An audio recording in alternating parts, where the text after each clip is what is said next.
కొంతమంది అయితే దాన్ని హేళన చేశారే కానీ జరుగుద్దా అన్నట్టు. కానీ చాలా మంది కృంగిన మనసుతో, దీన మనసుతో యెరూషలేమునకు వచ్చి పస్కా పండుగ ఎంతో ఘనముగా ఆచరించిన పరిస్థితి మన బైబిల్లో మనము చూస్తూ ఉంటాం. కనుక హిజ్కియా తన జీవితంలో ఈ విధంగా పస్కా పండుగను జరిగించాలని ఆయన ఉద్దేశం కలిగిన వాడిగా ఇక్కడ మనం గమనించగలం. ఎందుకు నేను ఈ మాటలు మీకు చెప్తున్నానంటే, హిజ్కియా తను ఆరంభించిన ప్రతి పని కూడా నమ్మకముగా, హృదయపూర్వకముగా ఆయన జరిగించిన వాడిగా మనం చూడగలం. హిజ్కియా గురించి ఇంకా మనకు ఎక్కువ వివరాలు కావాలంటే 2 రాజుల గ్రంథంలో ఇంకా మనకు వివరాలు బాగా కనిపిస్తూ ఉంటాయి. 2 రాజుల గ్రంథము ఆ 18వ లేక 19వ అధ్యాయము ఈ విషయాలు మనం చూస్తే ఈ యొక్క హిజ్కియా చక్కని ఆ కార్యక్రమంలో దేవుని కొరకు చేసిన వాడుగా మనం చూడగలం. కనుక హిజ్కియా అన్ని విషయాలు కూడా దేవునిని ఘనపరిచిన వాడుగా, దేవునిని ఆయన హెచ్చించిన వాడుగా, దేవునిని ఆయన ఘనపరిచిన వాడుగా హిజ్కియాను మనం చూడగలం. చిన్నటువంటి హిజ్కియా జీవితంలో ఒక సమయంలో గొప్ప ఇబ్బంది వచ్చేసింది. ఏంటంటే 2 రాజుల గ్రంథం 20వ అధ్యాయం వచ్చే సమయానికి అక్కడ రాయబడిన మాట, ఆ దినములలో హిజ్కియాకు మరణకరమైన రోగము కలుగగా ఆమోజు కుమారుడును ప్రవక్తయునైన యెషయా యుద్ధకు వచ్చి, నీవు మరణమవుచున్నావు, బ్రతుకవు గనుక నీవు నీ ఇల్లు చక్కబెట్టుకొనుమని యెహోవా సెలవిచ్చుచున్నాడని చెప్పగా, అతడు తన ముఖము గోడ తట్టు త్రిప్పుకుని, యెహోవా యథార్థ హృదయుడినై సత్యముతో నీ సన్నిధిని ఎట్లు నడుచుకుంటునో, నీ దృష్టికి అనుకూలముగా సమస్తము ఎట్లు జరిగించుతునో కృపతో జ్ఞాపకము చేసుకుని మరి హిజ్కియా కన్నీళ్లు విడిచుచు యెహోవాను ఏం చేశాడంట, ఆయన ప్రార్థించడని మాట చూస్తున్నాడు. ఇంత మంచిగా దేవుని పనులు చేస్తున్నాడు, పస్కా పండుగ ఆచరించిన వాడు. పస్కా పండుగ అంటే దేని గుర్తు అంటే, యేసు ప్రభు లేక ఇశ్రాయేలు ప్రజలు ఐగుప్తులో ఉన్నప్పుడు దేవుడు వచ్చే విడుదల గుర్తు చేస్తూ ఉంది. ఈనాడు పస్కా మనకేం జ్ఞాపకం చేస్తుందంటే, ఆనాడు గొర్రె పిల్లను వధించి వారు నిలువు కొమ్ములకు అడ్డ కొమ్ములకు రాసుకున్నప్పుడు వారందరికీ భద్రత కలిగింది. మరణదూత సంహారకుడు ఇశ్రాయేలు గృహాల్లోనికి, యూదుల గృహాల్లోనికి వాడు ప్రవేశించలేదు. ఈనాడు అదే గొర్రె పిల్ల రక్తం అనగా యేసుక్రీస్తు రక్తం మనల్ని ఏం చేస్తుందంటే, పాపము నుండి, శాపం నుంచి విడిపించి మనల్ని నిత్య జీవాన్ని తీసుకువెళుతుంది.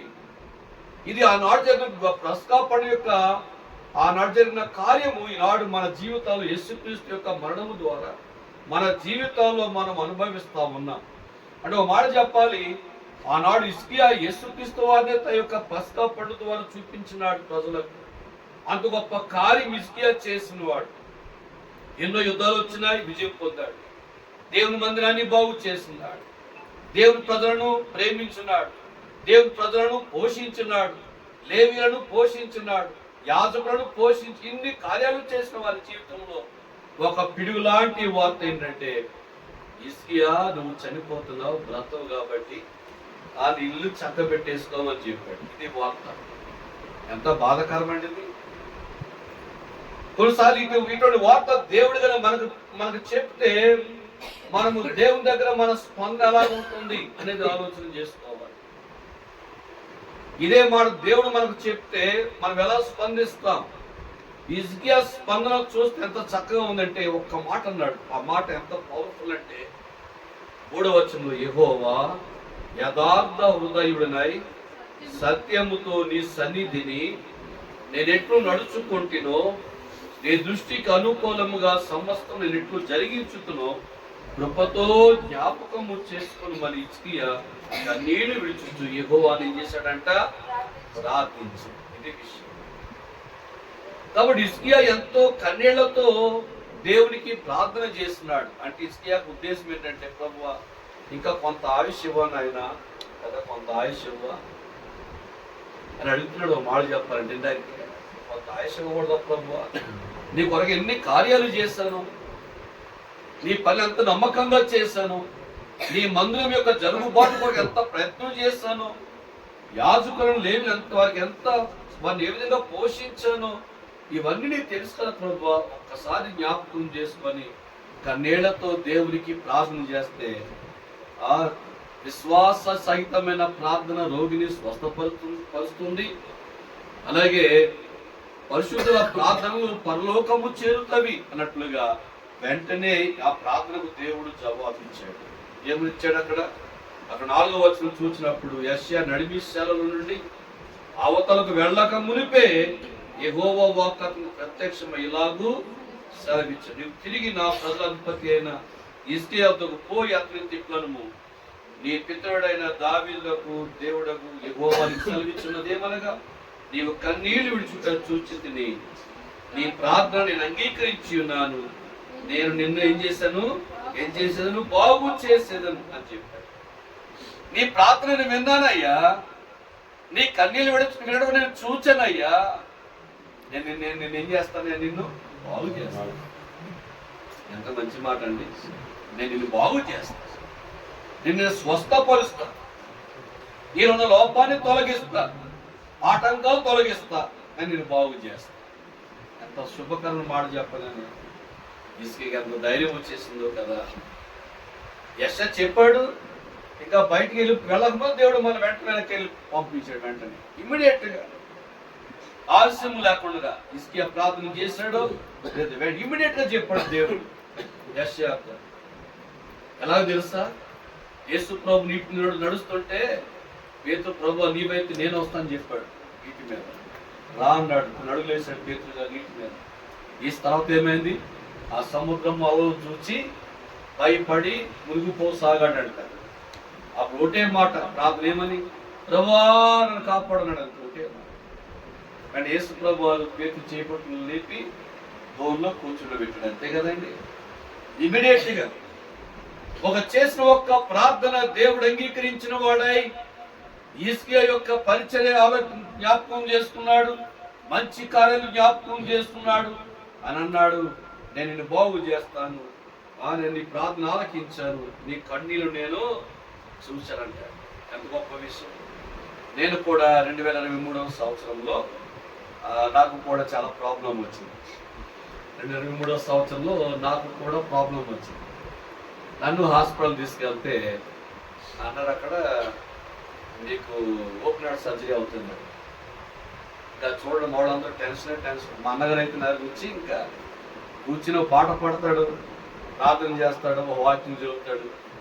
అలా అరగంట నా గురించి, మా అన్నగారు నా గురించి అరగంట నా ముందు కూర్చుని అరగంట సేపు నా గురించి పాట పాడతాడు, మళ్ళా ప్రార్థన చేస్తాడు, మళ్ళీ మాట చెప్తాడు. అరగంట నా ముందే కూర్చుండిపోయాడు మా అన్నగారు. చాలా భయపడిపోయాడు. ఇంట్లో ఆఖరుండి ఏమవుద్దో చంద్రుడు అందరిలో అని బాధని వచ్చేసింది. ఆఖరికి అన్ని టెన్షన్ అందరూ ఏం చేయాలి అర్థం కాదు. ఫోన్లు వస్తాయి, ఒకడేమో హాస్పిటల్, ఇంకో హాస్పిటల్ అంటారు. ఎక్కడ తీసుకెళ్ళాము మా పిల్లలకు అర్థం కావట్లేదు. 2 వైపులు షట్టింగ్ ఒకళ్ళు అంటారు, మీరు చిన్నపిల్లలు మాట వింటలేదు అని ఒకళ్ళు అంటారు, నా మాట ఇంకా వచ్చింది ఇంకో చోట పోయి ఇంకోళ్ళు అంటారు. అసలు ఏ హాస్పిటల్కి అర్థం కావట్లేదు. ఆయనకి ఒకటి మా అన్నగారు అబ్బాయి అన్నాడు, చిన్నానా నీకు దాయటం లేదు, నీకు ఓపెన్ హార్ట్ సర్జరీ చేయింది, హైజావాడ తీసుకెళ్తున్నావు, నేను ధైర్యంగా ఉండు అన్నాడు. నాకేం చెప్తున్నా, నాకేమో అర్థం కావట్లేదు. ఆఖరికి ఆయన అంటాడు, ఆయన చిన్నానా యేసు ప్రభు మన కొరకు ఆయన దెబ్బతిన్నప్పుడు నీ గురించి నువ్వు తట్టుకోవడం ఏంటి పెద్ద సమస్య ఉంది చిన్నానా, ఇప్పుడు ధైర్యంగా ఉండి అంటాడు. అని నాకంతా ఊరిపోస్తున్నారు, నాకంతా ఊరిపోస్తుంటే అలాగే అంటున్నాను. నేను విజయవాడ తీసుకెళ్ళినప్పటికీ ఆ రిపోర్ట్లు చూసినప్పటికీ ఆ డాక్టర్ గారు అన్నారు, ఇది కొంత కాంప్లికేటెడ్గా ఉంది, వేరే హాస్పిటల్కి పంపేద్దామన్నారు. తర్వాత రిపోర్ట్స్ వేరే చోటకి వెళ్ళాయి, ఎన్ని తిరుగుతున్నాయి, రిపోర్ట్స్ తిరుగుతున్నాయి. ఆఖరికి సీనియర్ డాక్టర్ అన్నాడు, వేరే డాక్టర్ని పిలిచి దీనికి స్టంట్స్ సరిపోతాయి, ఓపెన్ హార్ట్ సర్జరీ అక్కర్లేదు అన్నారు. అన్నాక నాకు ధైర్యం వచ్చింది, హాస్పిటల్ థియేటర్కి వెళ్ళాను. నాకు ఎప్పుడో పొద్దున ఇడ్లీ పెట్టారు, నాకు ఇడ్లీ తింటే త్వరగా అరిగిపోతాను, చాలా అరిగిపోతాయి. ఎప్పుడో ఇడ్లీ పెట్టారు, ఆకలి పెరిగిన టైంకి థియేటర్కి తీసుకెళ్తే ఎక్కడ చేయించేసాను, ఏం చెప్తుందో చేసేస్తున్నారని చేసేస్తున్నా. నాకు భయం ఏంటంటే నాకు మొత్తం ఒళ్ళంతా చెమట పడి నాకు తెలుసు, నాకు ఏదో అయిపోతుంది. అరిసేద్దాం అనుకుంటున్నాను. ఏం గుర్తొస్తుంది, మా అబ్బాయి చెప్పాడు కదా చిన్నాన్న, యేసు ప్రభు నీ పరమశివుడు చాలా శ్రమ పడ్డాడు, కష్టపడ్డాడు కదా, ఆయన అంత ఓర్చుకుంటే నువ్వు ఓర్చుకోవద్దా, నీ కుటుంబం కోసం, నీ పిల్లల కోసం, మరి ఇదేదా మనసు రిపీట్ అవుతుంది నా మనసు. ఎవరు బాధ ఉన్నప్పుడు ఇదే గుర్తొస్తారు. ఎవరు గుర్తొస్తారండి? భర్త అయితే భార్య, పిల్లలు గుర్తొస్తారు. భార్య అయితే భర్త, పిల్లలు గుర్తొస్తారు. లేకపోతే పిల్లలు అయితే అమ్మ నాన్న గుర్తొస్తారు. మనంతా కూడా దేంతో ఉన్నాం? రక్త సంబంధం కదా. ఇదే బాధ. ఇది నేను అట్లాగే చేయించేస్తాను. ఒకసారి అరవాలనిపిస్తుంది, అరవను, ఆపుకుంటాను.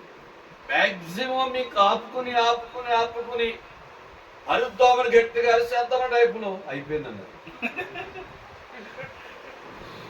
తీసుకొచ్చాక నేను ఆ రూమ్ లో పెట్టిన తర్వాత నా ఒళ్ళంతా నీరు కారిపోతుంది. ఏదో బాడీ హీట్ చేస్తారు కదా, మొత్తం హీట్ చేస్తుంటే ఎంతసేపు హీట్ చేశారో, కానీ ఇంకా నా వల్ల అవ్వట్లేదు.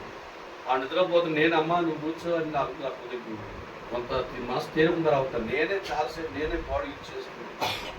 అంత బాధపడ్డాను. కష్టం అంటే కాబట్టి ఈ స్టంట్స్ అంటే దాని వెళ్ళే ముందు మనసు ఎట్లా ఉంటుందో, ఆందోళన ఏంటో అది ప్రాక్టికల్గా నేను అనుభవించాను. కాబట్టి నేను ఈ మాటలు చెప్పాను.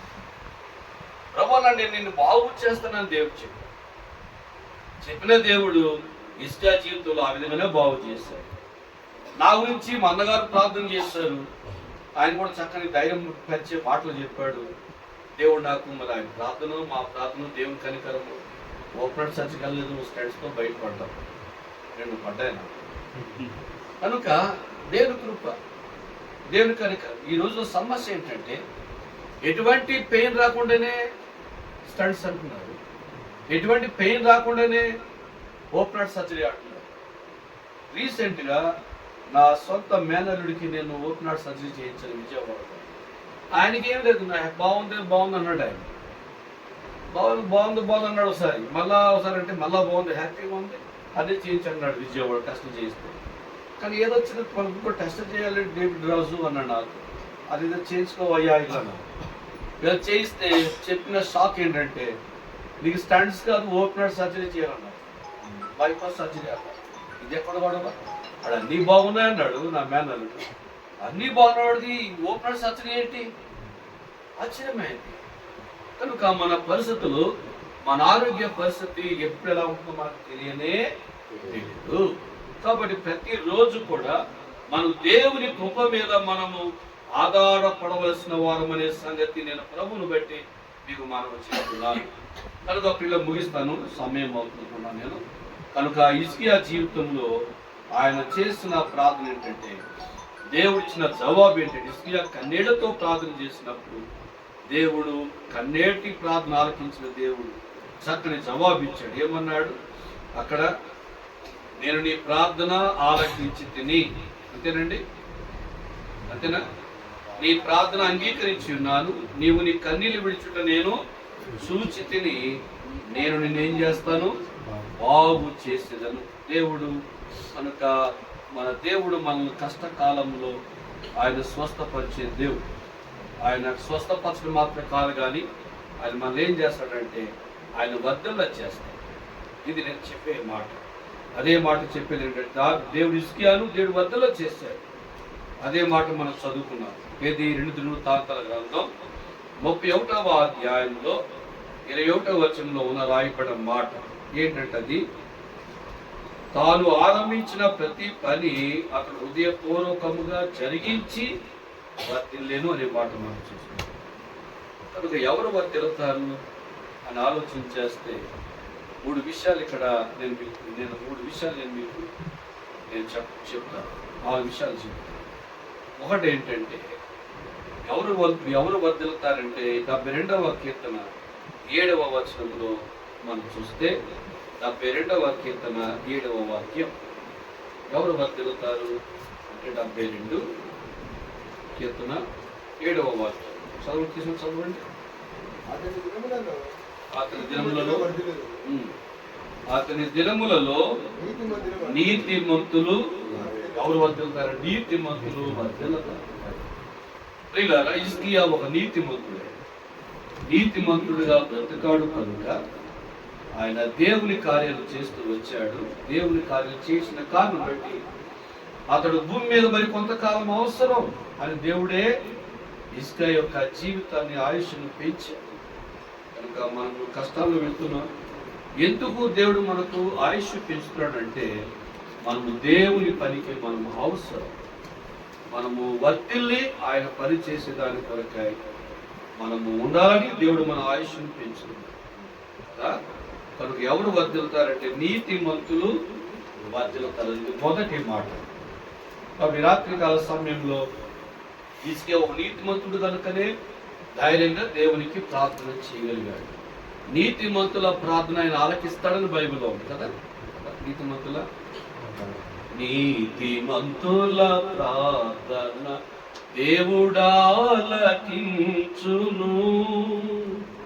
వారు తమల వృక్షము వలె మూవేయుదురు.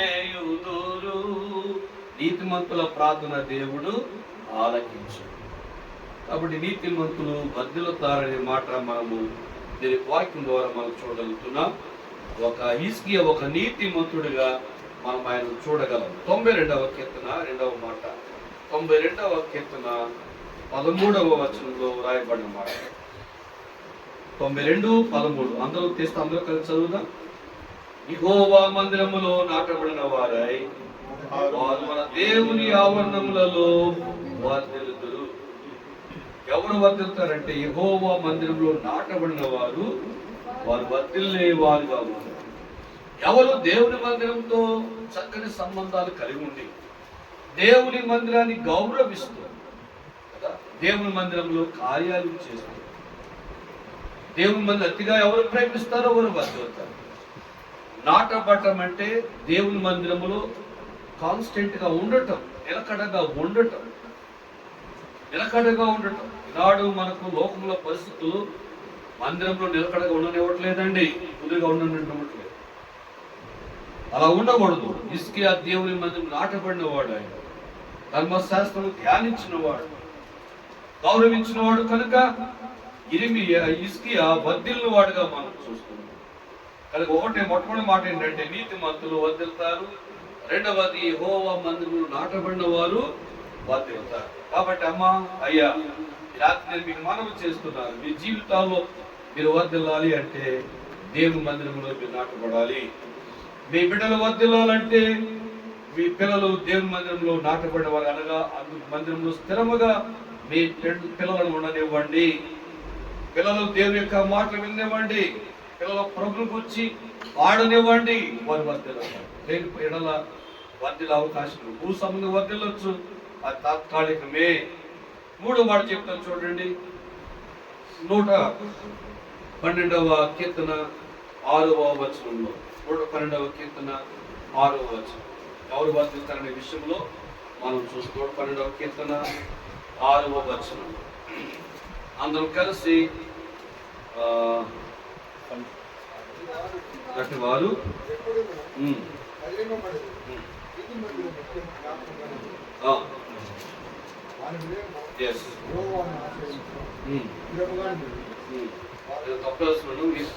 యెరూషలేము క్షేమము కోరి ప్రార్థించుడి. యెరూషలేముని ప్రేమించువారు వర్ధిల్లుదురు అనే మాట. యెరూషలేమును ప్రేమించేవారు ఏమవుతారంటే వాళ్ళు వర్ధిల్లుతారని బైబిల్లో మనం చూడగలం.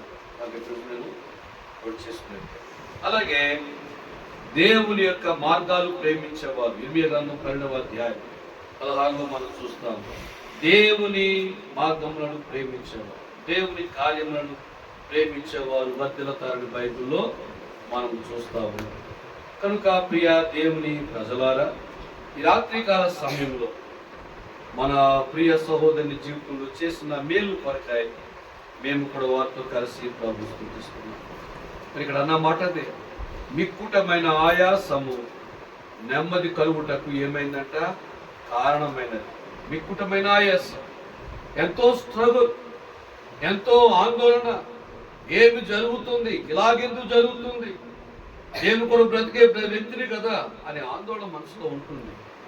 కానీ విషయం ఏంటంటే నమ్మకమైన దేవుడు అన్ని పరిస్థితుల్లో వచ్చి ప్రేమ గల ప్రభు ప్రియ సహోదరిని బయట తీసుకొచ్చాడు. కాబట్టి 3వ కీర్తనలో చూస్తాం, యెహోవా నాకు చేసిన వీళ్ళన్నిటికీ ఏం చేస్తాను నేను రక్షణ పాత్రను చేత కూర్చుని 16వ కీర్తనలో ఆ మాట మనం చూస్తాం.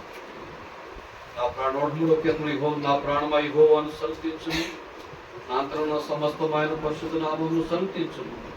నా ప్రాణమా యెహోవాను సన్నుతించుము, ఆయన చేసిన ఉపకారంలో దేన్ని మరవదు, నేను మర్చిపోయించుకోవాలి. ఎన్నో ఉపకారాలు చేస్తున్న మన జీవితంలో దేవుడు లేచిన మొదలు పడుకునే వరకు అన్ని ఉపకారాలే కదండి, అన్ని ఉపకారాలే కదా. 16వ కీర్తనలో 12 ఏమన్నాడు, యెహోవా నాకు చేసిన ఉపకారమన్నిటిని నేను ఆయనకేమి చెల్లించుదును. రక్షణ పాత్రను చేతపుచ్చుకొని యెహోవా నామం ఏం చేస్తాను, ప్రార్థన చేస్తాను. ఎక్కడ చేస్తున్నా? ప్రజలందరూ ఎదుట, ఆయన భక్తులు ఎదుట, ఆయన ఆలయంలో చేస్తా అని కీర్తనకారుడు ప్రభు స్తుతించేవాడు.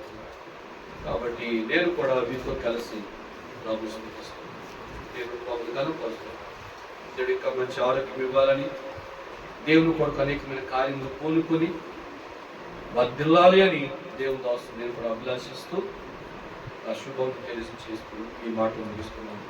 అట్టి కృప దేవుడు సమృద్ధిగా దయచేయుగాక. ఆమేన్.